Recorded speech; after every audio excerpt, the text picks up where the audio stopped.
Good evening and welcome to the Coon Rapids City Council meeting for Tuesday, October 20th, 2020. If you could please rise and join us for the pledge.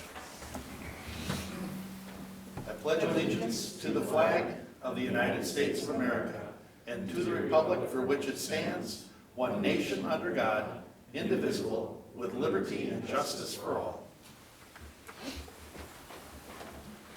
Please call the roll. Councilmember Griscoviac. Here. Councilmember Kicker. Here. Councilmember Demmer. Here. Councilmember Geisler. Here. Councilmember Johnson. Councilmember Wells. Here. Mayor Cook. Here. One absent, Johnson. Thank you. First item on our agenda then is to adopt this evening's agenda. So moved. Second. Motion by Geisler, second by Wells to adopt the agenda. Any discussion or corrections? Hearing none, all in favor signify by saying aye. Aye. Opposed? And the agenda is adopted. And we are on to our first item, the swearing in of new police officers. And we have Chief Wise here. Thank you, Mr. Mayor. Council, citizens of Coon Rapids, as you know, it's our tradition that we do the badge pinning of new officers in front of our city council. So tonight I'd like to take a few minutes to formally introduce our newest police officers on their graduation from our field training program. Of course, it's worthwhile that we do this because it gets an opportunity for the citizens to meet them and see them and hear a little bit about them. Secondarily, I think even maybe more importantly in 2020 is that it's an opportunity for the new officers themselves to see how much support they enjoy from both the city council and feel it a little bit from the citizens too, because I know that we get great support from our council, for me, and for the work that's being done on the street here in our city. So tonight I'm introducing three new officers, Austin Albers, Stephanie Schweiger, and Willem Aldrich. Austin Albers, first, here to my immediate left, was born in North Dakota and moved to Coon Rapids when he was 2. He attended and graduated from Coon Rapids High School. After high school, he enrolled at the University of North Dakota where he earned a BA in criminal justice. He subsequently enrolled in Hennepin Technical College where he received his law enforcement skills training. He worked a variety of part-time jobs before finding a place with Anoka County Corrections as a juvenile probation officer, which incidentally is a tough job when you're dealing with young people that are under a lot of stress. And it's the kind of experience that I like to hear about because I know when they're successful doing that, that they're successful at all those skills, those soft skills that we talk so much about, especially being patient. We hired him away from the county and now he works for us and we're happy to have him. Standing to his left is Stephanie Schweiger. She was born and raised in East Bethel here in Anoka County. She graduated from St. Francis High School with honors and was a member of the National Honor Society. She has a family connection with law enforcement with both her father and an uncle working in the profession. Her uncle is the St. Francis police chief, who's an acquaintance and friend of mine, so it's kind of a cool thing.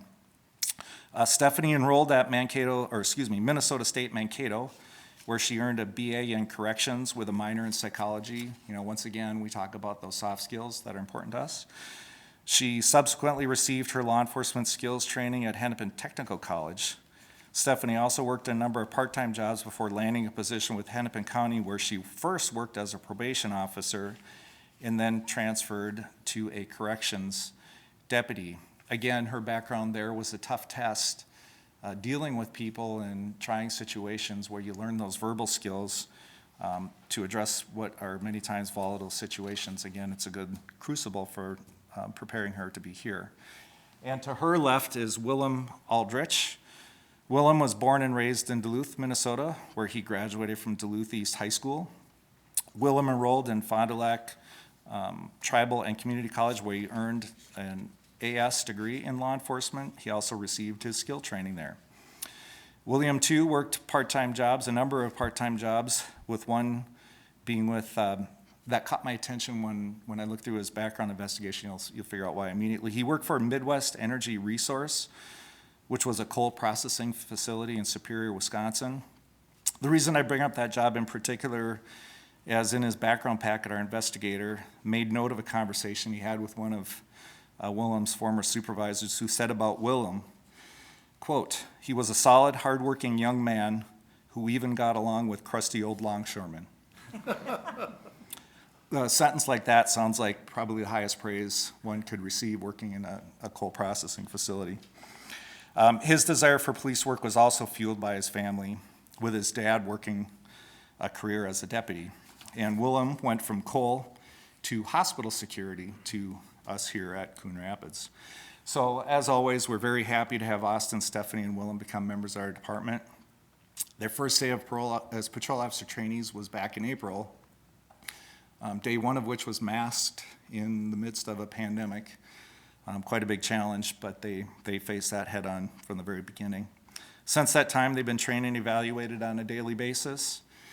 They're pushed to excel at meeting the needs of our community in particular. We want them to know what it's like to serve Coon Rapids and the special needs for our city. Our training program is designed to be an extremely stressful process to be certain we've hired the right people, and in these three, we believe we've done just that, which leads us to where we are now.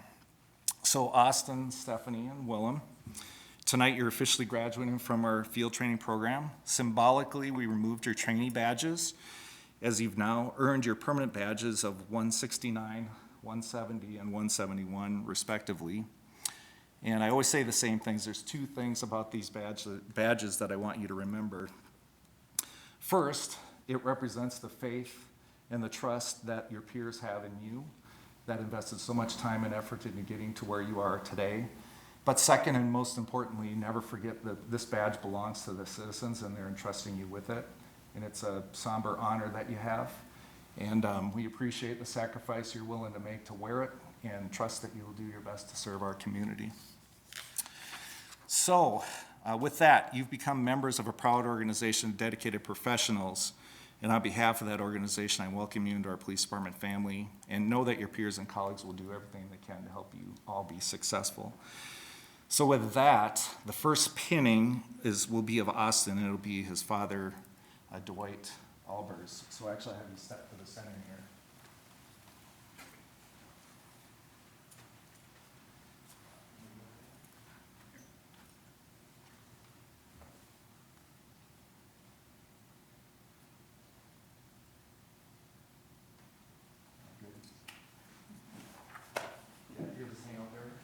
Or actually, come on over here for a second. All right, and our second badge pinning will be Stephanie.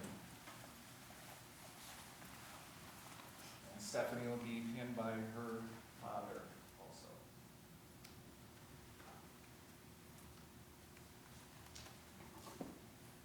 All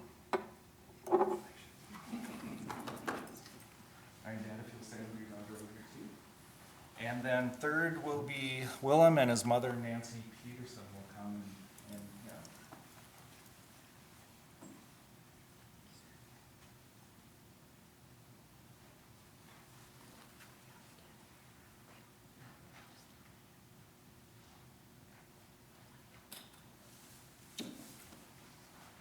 All right, Mom, if you'll stay here with him too. And Mr. Mayor, if you would be kind enough to do the honor and swear in these fine young people. We're going to do it a little bit different tonight. We're going to go everybody at one time. So when I say I state your name, actually state your name. Okay? All right. All right. If you would raise your right hands. And here we go. I state your name. I, Willem Aldrich. Very good. Do solemnly swear. That I will support the Constitution of the United States. I will support the Constitution of the United States And the Constitution of the State of Minnesota. and the Constitution of the State of Minnesota, And discharge faithfully and discharge faithfully the duties of a police officer the duties of a police officer for the city of Coon Rapids for the city of Coon Rapids in the county of Anoka in the county of Anoka and the state of Minnesota in the state of Minnesota to the best of my judgment and ability. to the best of my judgment and ability. Thank you. Congratulations.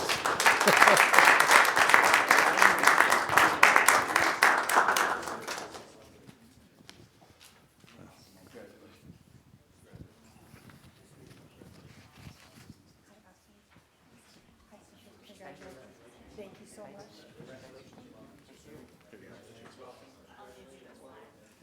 Austin, I got to think.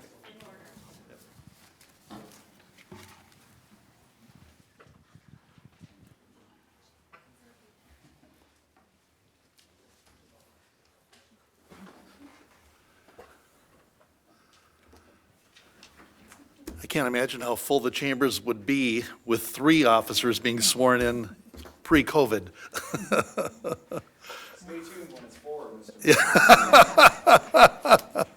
can stay. Thank you very much. Thanks, congratulations all, and you, thank you everyone. very much.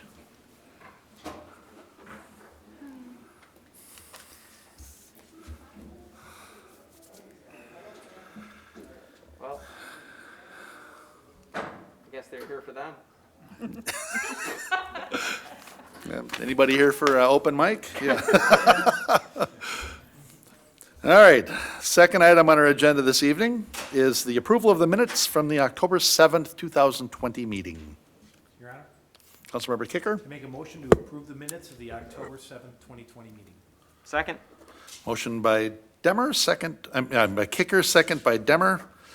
Any discussion or corrections? Hearing none, all in favor signify by saying aye. Aye. Opposed? And that motion carries. We have 4 items on our consent agenda this evening. The first is to approve a therapeutic massage enterprise license for Stress Reduction Specialties, LLC, 535 Coon Rapids Boulevard, Suite 101. Rebecca Lynn Yoakum of Stress Reduction Specialties, LLC, doing business as Essentially Healthy, has submitted an application for a therapeutic massage enterprise license. She has paid the background investigation and license fee, and she has also provided proof of the required liability insurance and is in the process of going through the police department's background investigation. We're looking to approve the issuance of a therapeutic massage enterprise license for Stress Reduction Specialties, LLC, doing business as Essentially Healthy, located at 535 Coon Rapids Boulevard, Suite 101, contingent upon a successful background investigation.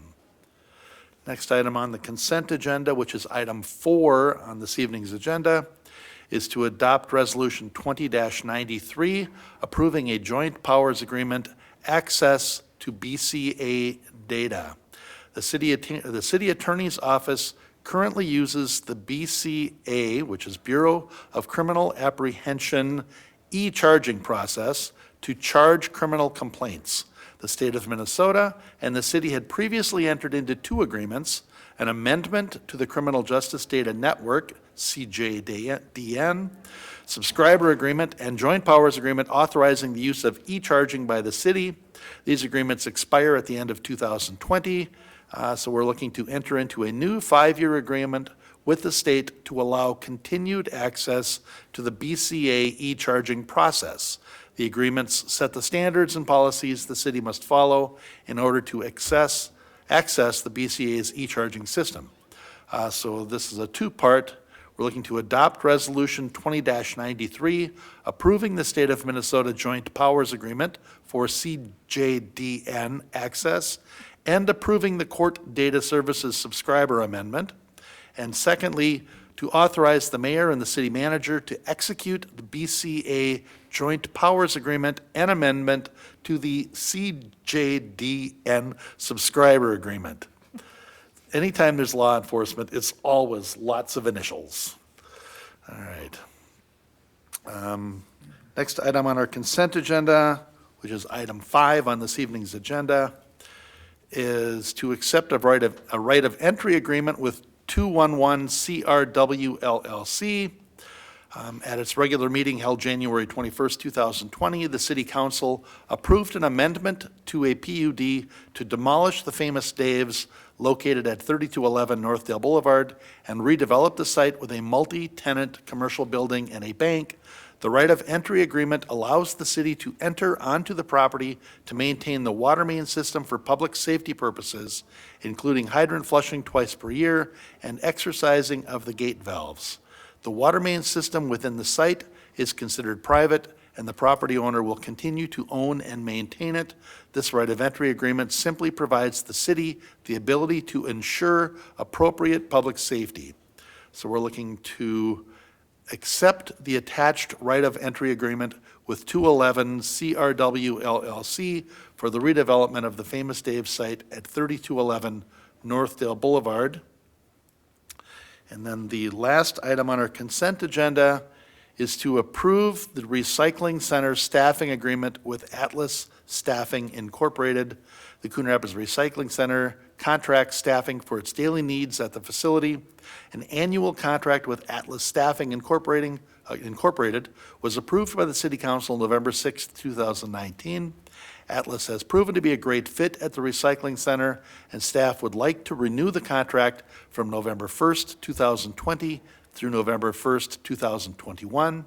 Aside from the contract term, there are no contract revisions. So we are looking to approve the contract with Atlas Staffing Incorporated for contracted staffing at the recycling center. And that was the last item on our consent agenda. Your Honor, Councilmember Demmer. move to approve the consent agenda. Second. Motion by Demmer, second by Kicker. Any discussion or corrections or questions? I had one thing highlighted. I wanted to, that was a note to myself. All right, hearing no discussion then, all in favor signify by saying aye. Aye. Opposed? And the consent agenda is approved. And we are up to item 7, which is to consider introduction of ordinances revising fees for 2021. Mr. Stemwedel, you want to hit the highlights of that one? Sure. Mayor and Council, this is our annual update to fees. These are the fees that are required to be updated by ordinance. At the next meeting, you'll also see on your agenda the fees that are updated by resolution. So we start the process for these ones a little sooner than that. You'll note that most of the fees included before you are remaining flat, and that was anticipated during our budget process, given some of the economic conditions out there to try to maintain where a lot of those fees were. Some of them are driven by outside factors that we were required to increase as it relates to license fees and service fees that are handed down by the state and so forth. And then finally, the ordinance fees related to building inspections. There's really just the one change, and actually it's a reduction to match a similar fee structure for similar inspections. So with that, this is really just the introduction tonight. If there are any questions, of course, we'd be happy to answer them. Otherwise, you'll see this for formal consideration at your first meeting in November. Councilmember Demmer? So obviously, none of us can predict what's going to happen over the next year. I know at the end of this year, we did some rebates back to people who were closed. I was looking at some of these, and one of them specifically was the on-sale wine license, where there's a seating capacity of 35, but no more than 99, pays less than with a seating capacity of 100 or more. If we operate a substantial portion of the year with an enforcement from above to limited seating capacity, will they be charged at the capacity their building can hold via fire marshal, or charged at the capacity their building can hold via executive order? Mr. Mayor, Councilmember Demmer, I think we would obviously use our good judgment on that. We'd Okay. expect to communicate with the business owner about what their plans are based on the governor's order at the time, so. And I think I would be suggesting that at some point, if things change mid-year, we do some sort of prorating or whatever, but, you know, if we're charging them for 100 and they can only have 25, then it just feels a little weird. Then there was one in here for pawn shop transaction fee, which is they get charged for modem reporting. Are we still doing that? Yes, sir, we Yes, are. Mayor and Council. Okay. Great. All right, any other questions about this one? All right, then, if not, we will consider an ordinance to revise certain license fees, service fees, and related charges effective January 1st, 2021, introduced, and an ordinance establishing permit and inspection fees for the Building Inspections Division effective January 1st, 2021, also introduced. And item 8 is to consider Resolution 20-91, authorizing the EDA to expend funds for nonprofit grants. Somebody want to Mr. Brown, you look like you're ready to do a presentation or something. I will stand over here since Okay. I ran out of seating otherwise. Yeah, so the council's asked to consider a couple items as part of this item. As you remember, back in August and September, the council created guidelines for both the business relief grant program and the nonprofit relief grant program, which are intended to assist both businesses and nonprofit organizations in the city with pandemic-related expenses. The programs are funded from the city's federal CARES Act allocation. So the first item is kind of a housekeeping item. We did the same thing with the business grant program, but since the nonprofit program was created more recently, we're simply asking that you consider a resolution that delegates administration of that program to the EDA, just because providing financial assistance is just better suited for, based on the EDA's, for Economic Development Authority's powers, as opposed to the city's.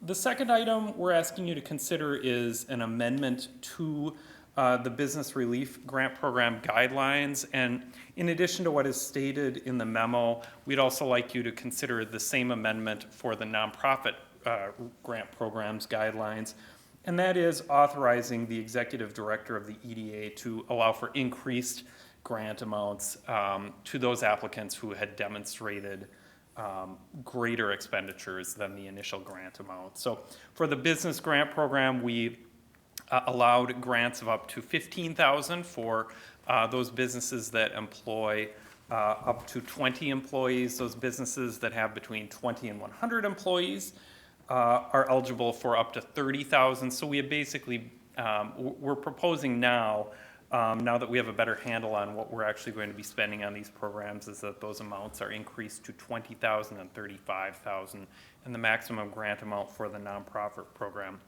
would also be $20,000 instead of $15,000. So basically, we're looking at allowing for up to an additional $5,000 to those applicants who demonstrate eligible expenses.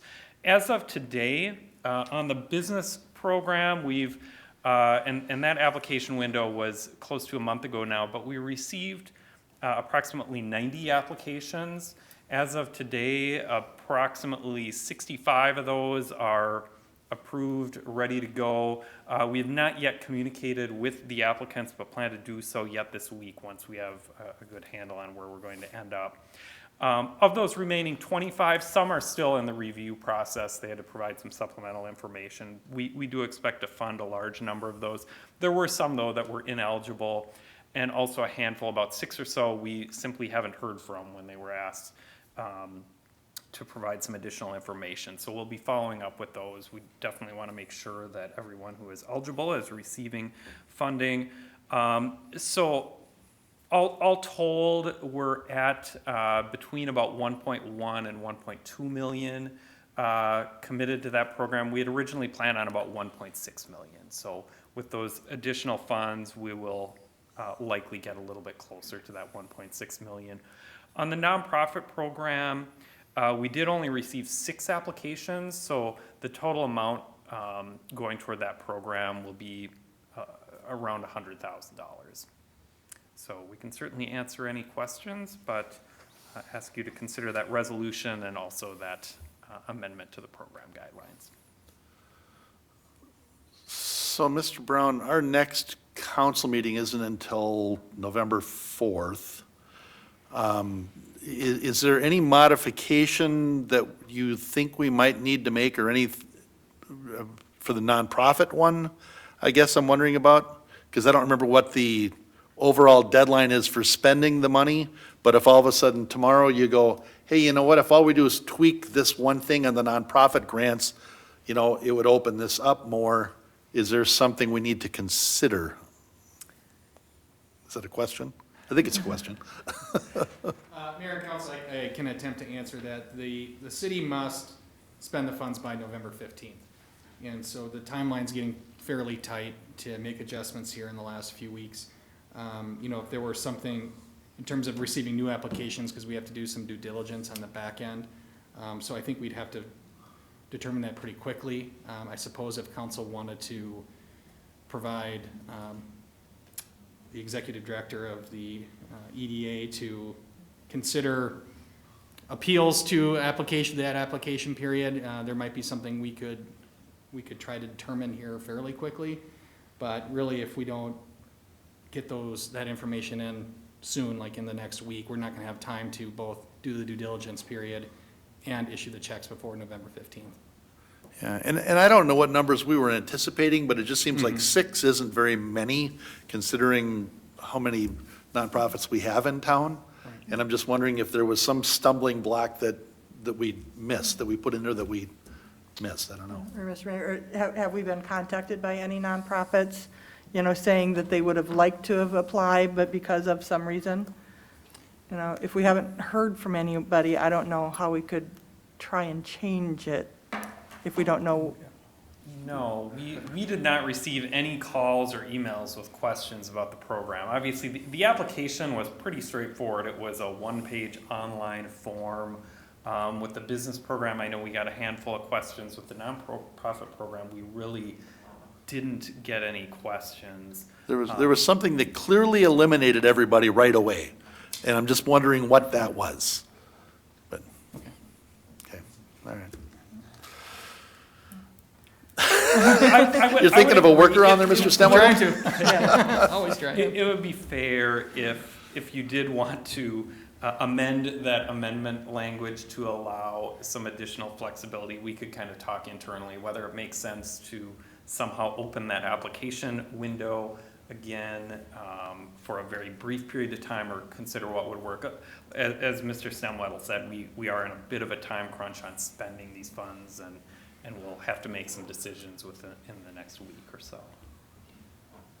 Okay. So, Mayor, Council, I guess what I would suggest then is if,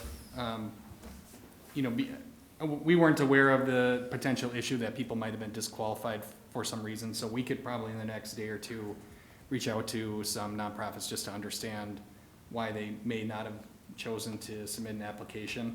And if there seems to be some glaring reason why that occurred, then I think it would probably make sense for council to grant some flexibility on that date, which was October 19th, at sort of our discretion. And then, if they provide the information in a very quick manner, we could probably still include them. I would say beyond some glaring reason, then we might want to just continue on the current path and not open it up again. Okay. Is there a way that we could do that, just to allow a little bit of lateral movement for, I think that's a good idea, changing that date. Yeah, I would suggest that as a part of part of the motion, or as an additional motion to these approvals, assuming they are approved, that you provide staff the flexibility to consider additional nonprofit grant applications if staff determines there was an issue with the application period or requirements. Something along those lines, just so it's on the record that the council agreed to allow staff to consider new applications if they felt it was a good idea. Okay. Is that reasonable, or Yeah, Councilmember that's Geisler? right. And so to me, I think that is generally a good idea. The question that I would have is, I think there were 60-some nonprofits that we initially communicated to. I would want to make sure that if we are going to reach out, that we each reach out equitably and have to get to everybody and get everybody the chance versus just piecemealing, hey, what did you hear? What did you hear? To make sure that if we are expanding, that everybody gets that same opportunity. Sure. Mayor and council, I would agree. That if we found some reason to reopen the application, that we'd want to let everybody know, hey, you've got 48 hours to get the application in, and here's what's changed. Yep. So if that were the case, I think we would want to do that just so it's a fair playing field, that, we didn't hear from one nonprofit and just dealt with them directly. But again, I think that would be under sort of the assumption that if we call several of them and there's a consistent theme about something that we didn't think of that was unintentional, okay, that makes sense, let's open it up. But I'd say if that isn't the case, then we'd probably just leave it alone. Okay. Yep. And Mr. Mayor? Yes. To that end, with potentially that, a little bit of flexibility, extra language, would that also apply in your mind to a business grant? So we've got those 6 businesses that haven't necessarily been communicated to, or we think that they are not responding. If there was some error in communication, would we be flexible there as well to pull in their information? Mayor and council, the 6 that Councilmember Geisler is referring to, we're still in communication with them and they're still eligible. They got their initial application in on time and were asked for some supplemental information after the fact. And if they give us that supplemental information, really in the next couple of weeks here, we're gonna be able to work with them to give them their grant, assuming they're eligible. So they're already in queue. We just need those final few details to approve it. And as long as they give us those details, we're good to go. They don't need to have an extension on the timeline. Okay, great. I just wanted to make sure that we weren't going to have a hard date for them and be extending it for the nonprofits, so. Councilmember Demmer, did you still have something? I was gonna make the motions, but I was first gonna ask if it should be 3 separate motions, because that's sort of how it feels. Councilmember Demmer, obviously it's your motion, so you can make it as you see fit, but I think the 3 sounds good. Yeah, okay. So everyone knows it's gonna be 3, and you don't think I missed something. All right, so move to approve Resolution 20-91, authorizing the Economic Development Authority to expend dollars from the city's Federal CARES Act allocation for the purpose of providing grants to nonprofit organizations. That's one. That's one. That's fine. Are we, So you need a second. Oh, second. Don't, we can do all 3 together, though. Well, if you want, this might be the best way to do it, actually. All right, okay. I'll second that. Motion by Demmer, second by Geisler. Discussion?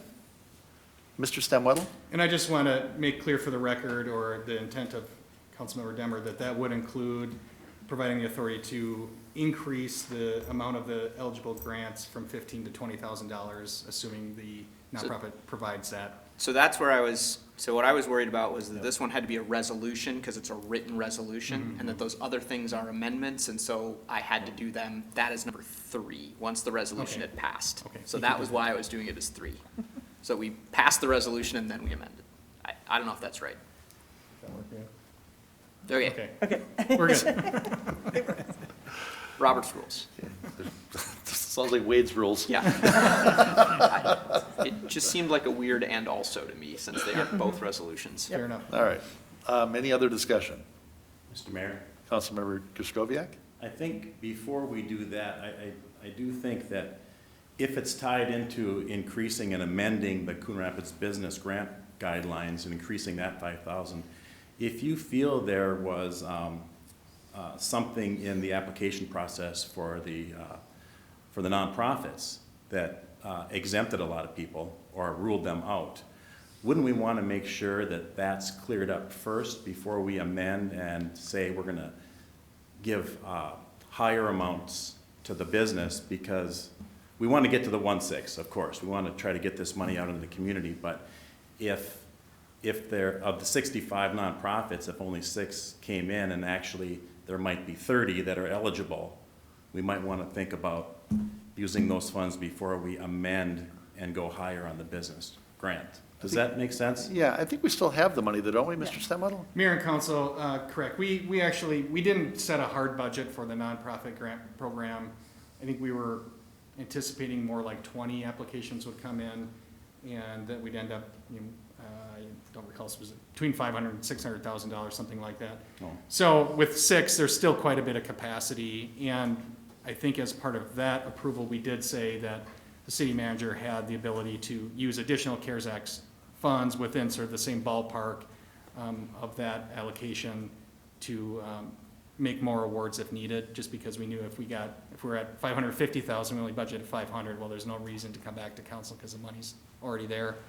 So I think we're in good shape that if we found a handful more, or even 10 more applications that came in, we're still okay within what we estimated as a budget for CARES Act, and that really was our rule of thumb for planning purposes. There's no hard and set reason we couldn't go more than that if needed.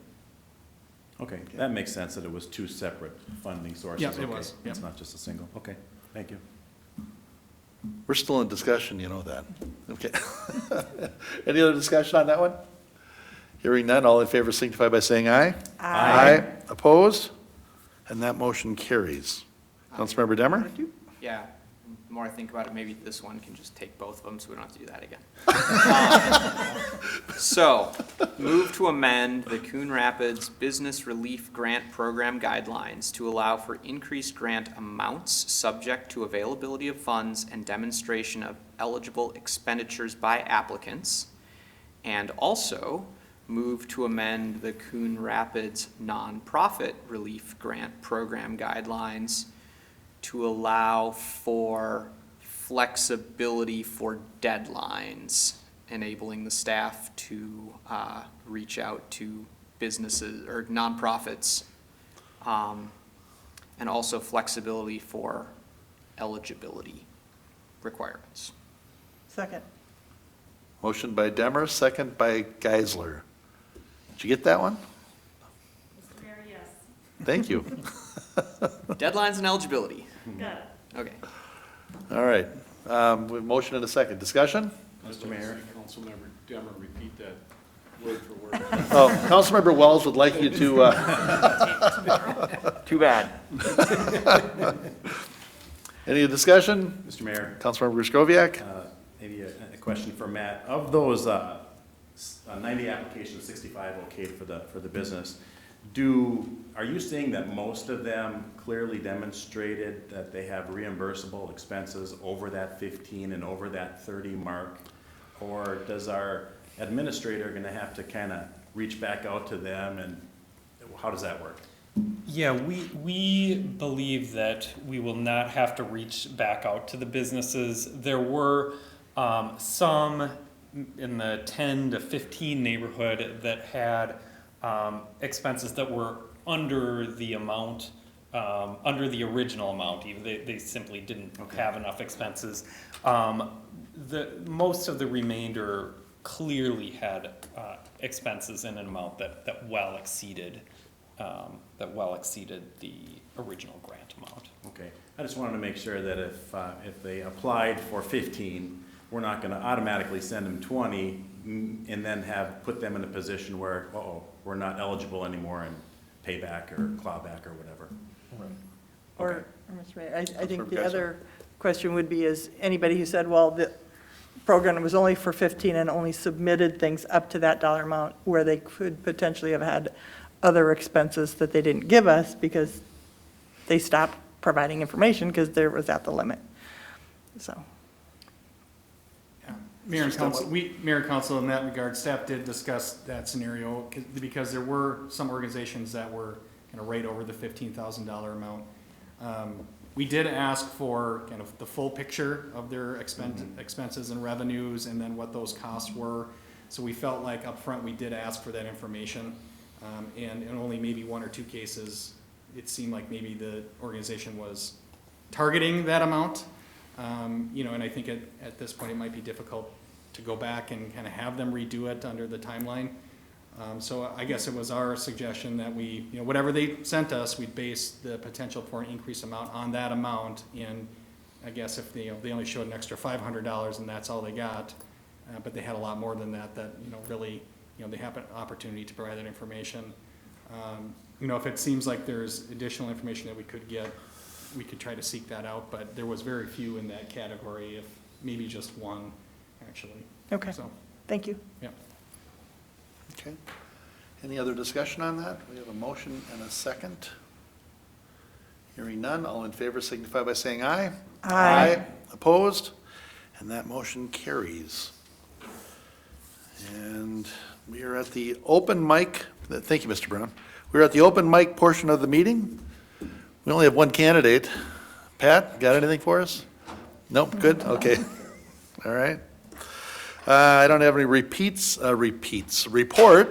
on previous open mics, and we are at other business. Chief Wise. Chief Wise. Mr. Mayor, if I could just briefly mention that this Saturday is National DEA Drug Take-Back Day. So this is the one where they advertise to the public that now would be the time to drop off your prescription medication. Been thinking about it. So when you see that commercial or advertisement or hear my voice, look through your medicine cabinet. Don't throw it away in the trash. Bring it to the police department on Saturday between 10 a.m. and 2 p.m. A friendly officer will be there to receive it and make sure that it's properly recycled.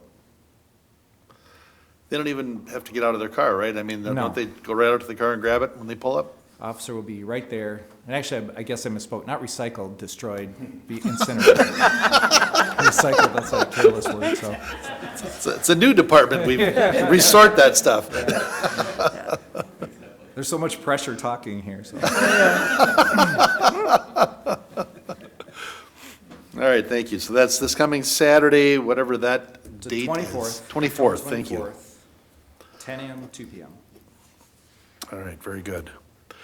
All right, so I guess I feel a need to mention that former city council member Bruce Sanders passed away this month, October 9th. Bruce was born in Hibbing, and he served in both the United States Air Force and the Minnesota Air National Guard. He worked for the city of Maple Grove, and then he continued to serve as a member of the Coon Rapids City Council, I think for 12 years? Yes. 12 years?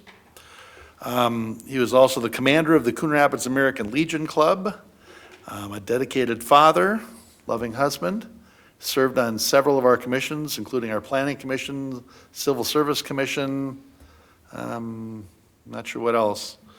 But Bruce was on the city council when I got sworn in for the city council, and I came around and sat down in the chair, and it was about 6 inches off the floor because Bruce had lowered it for me. So that's welcome to the council. But great man. And one of my favorite grand openings was Warner Stellians doing that with Bruce. We went there, they had the barbecue, they had the accordion player, and Bruce and I sang just about every polka the guy could play. Bruce knew all the lyrics. But very good guy and a very big loss for our city, and king of the pickleball. You know, if there was ever any talks about parks, Bruce was there. Well, what about the pickleball courts? So I don't know if anybody has anything else they want to mention, but I wanted to make sure we got that in. All right, other business? Do we want to ask our clerk on, well, we can talk about plowing and then, or, Want to go first? Then elections. yeah. Ms. Lensmeyer, Mayor and council, we are open here at City Hall for absentee voting in person, Monday through Friday, 8 to 4:30. We are busy, but we're managing well. I will say, I looked at the numbers this afternoon, we are 30% voted already, wow. and that number will continue to climb. For the people at home, can you explain what changes on the 27th? Yes, right now we are in the, Councilmember Demmer, we are in the absentee envelope process where you need to fold it, put it in envelopes, and leave it here at City Hall. On Tuesday, October 27th, we switched to direct balloting where you can place it in the machine yourself. So come see us, we're ready. And Ms. Lensmeyer, is it just Monday through Friday, or are you going to add a Saturday as times as well? Councilmember Geisler, Mayor Cook, we do have one Saturday, Halloween, October 31st, from 10 to 3. All right. Excellent. Mr. Hammer, did we have those plows ready? Mayor and council, the sun is shining, the grass is white at Bunker Hills, we're all out on the tee boxes and we're ready to go. I'm sorry, Mr. Anderson's not here, that's the wrong update. Yes, we don't have all equipment prepared, but we're ready to go. Stephanie Ring just recently during the council meeting provided the latest update.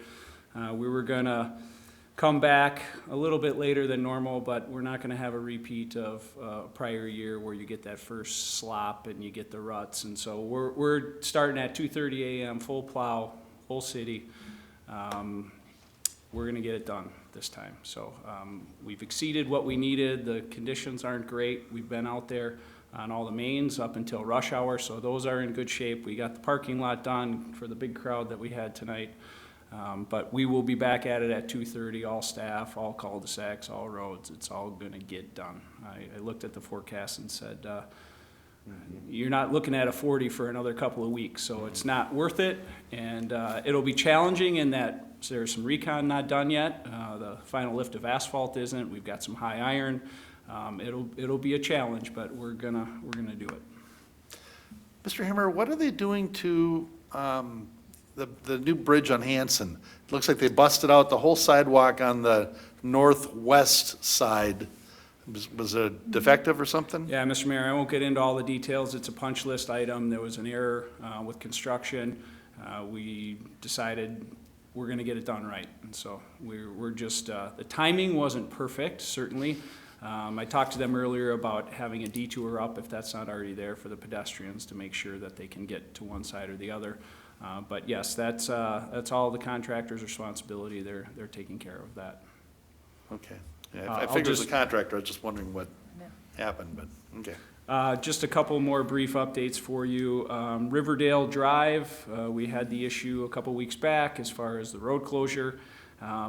Considering where we are right now, we don't have that final lift of asphalt in. Right now, tentatively, we're planning to do that early Friday morning. All the businesses will receive notifications tomorrow. It's just, there's too much traffic going in and out of there to do that under traffic. So we're proposing for a brief closure Friday morning. Businesses should be receiving their notifications tomorrow. We'll see what the weather does and how the contractor follows through, but they know we're not doing that again. So that could be a short closure, say 7 to 9, 7 to 10 Friday morning, but there's not a lot of time left, and so we're gonna take a run at it. Thank you. I was out there today, and actually the traffic was moving pretty good through the four-way stop there. That seems to work pretty well there. But what I also noticed was at Walmart, there was the old motorhome park there, and then there was the camper trailer that was literally not even hooked to anything. It was somebody just dropped it there. And you're going, what is this? So just in case anybody gets by there, I don't know. Other business? Really? Nothing? Move to adjourn. Second? Motion by Wells, second by Kicker to adjourn. All in favor signify by saying aye. Aye. We're adjourned.